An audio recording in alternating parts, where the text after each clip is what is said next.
Presiden RI Prabowo Subianto yang juga Ketua Umum Partai Gerindra berharap agar Made Mulyawan Arya atau Digaja bisa terpilih menjadi Gubernur Bali.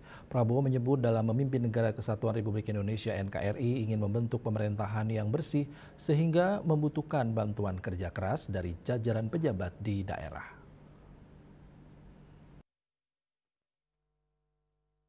Di sela jamuan makan siang di Denpasar pada 3 November 2024, Prabowo menyatakan berdoa, berharap, dan menganjurkan bahwa Made Mulyawan Arya bisa terpilih sebagai Gubernur Bali dibantu oleh wakilnya Putu Agus Suradnyana. Prabowo menyebut dalam memimpin Negara Kesatuan Republik Indonesia NKRI ingin membentuk pemerintahan yang bersih sehingga membutuhkan bantuan kerja keras dari jajaran pejabat di daerah.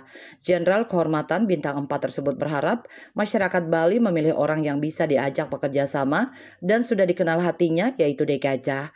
Orang nomor 1 di Partai Gerindra itu juga meminta daftar nama calon bupati dan wali kota yang baik untuk Bali dan mengatakan akan memberikan anjuran dan doa yang sama agar terpilih di pemilihan kepala daerah atau pilkada serentak 2024. Karena itu sangat baik kalau dalam pemilihan gubernur yang akan datang, rakyat Bali akan memilih orang-orang yang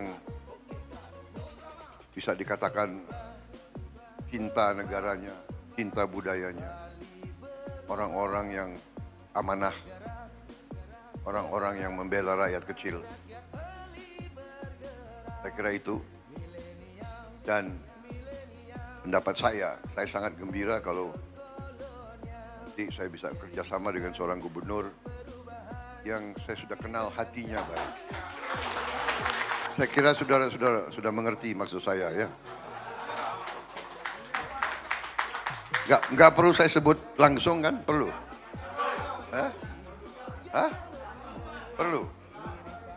Jadi saya berharap, saya berdoa, saya menganjurkan bahwa saudara Made Mulyawan Arya terpilih sebagai Gubernur Bali yang kedua.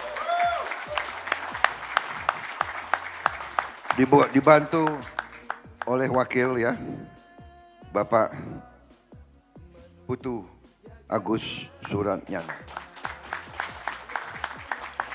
Boleh kan? Saya berharap, masih boleh berharap, masih boleh berdoa, boleh, masih boleh menganjurkan. Baik, terima kasih. Presiden RI Prabowo Subianto juga menambahkan untuk tidak mengumpulkan banyak massa dan mengubah aliran pemikiran yang efisien dengan mengumpulkan tokoh-tokoh serta menyebarkan rekaman ke masyarakat. Tim Liputan Bali TV.